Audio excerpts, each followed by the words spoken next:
One, because we're family. We live by a whole other vision of life. Two, because we are not alone. Again, brothers and sisters, we're family. We're in it together. Even the word you is plural in Greek. Bethany, we need more of this, right? The more accurate translation is y'all. When you all face trials, many trials. 2020 has been traumatic for so many, but psychologists tell us that trauma is what happens when people experience suffering alone. The therapist Robert Stolorow writes this: trauma is when severe emotional pain cannot find a relational home in which it can be held. When we experience pain and suffering, we need a relational home, a community, a people around us. We need to be held, for people just not to fix our problems, to sit with us in and through our problems.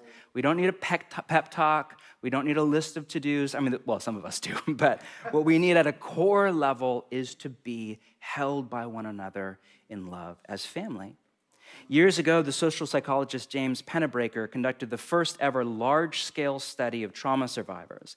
And his goal was to determine why some people experience pain and suffering and trauma and are devastated, and others experience the same or a very similar form of trauma, but seem to not only come through it, but actually and make a full recovery at an emotional level, but are actually more joyful and at ease than they were before, that post-traumatic growth kind of idea. His hypothesis at the beginning of the study was that trauma for which there was a social stigma was harder to recover from. So specifically, he and his team looked at sexual assault and suicide of a spouse, right? Can you imagine? Just many of you can imagine that has been your personal experience. But in his book, Opening Up, he writes about how their hypothesis was way off. There was literally zero data to back up their hypothesis. There was zero correlation between the nature of the trauma and a recovery.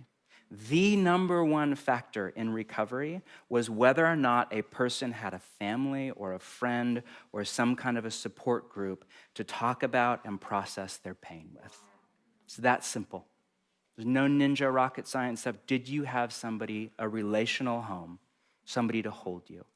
Those who did, overwhelming number, were spared any long-term negative effects. We have a relational home in the church, in our Bridgetown community, in one another, and we need to function as that relational home for each other.